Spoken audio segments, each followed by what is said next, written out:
Hi guys, আজ আরামবাগ দক্ষিণ বাদলগোনা কালী মন্দিরের পাশে আদি বাবলু সাউন্ড এই যে স্টেজ প্রোগ্রামে এসেছে অপারেটর রনি। আর এদিকে আছে 3 টপ আছে, বেস আছে, 2 টপ বেস আছে, পপ বেস। স্টেজ প্রোগ্রাম আছে কালী মন্দিরের পাশে। মেশিন আছে, এই যে মেশিন আছে দেখাচ্ছি।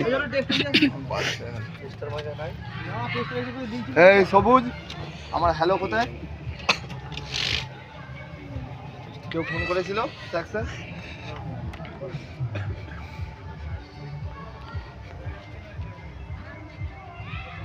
মাল জোড়াজুড়ি চলছে এখন এইসবের। রনি অপারেটর, ওখানে আদি বাবলু সাউন্ডের মালিকও আছে। 22 চালেন মিক্সচার দিয়ে। আফসার কি যায়, ওর জব হয়ে যায় ওর ছেলে।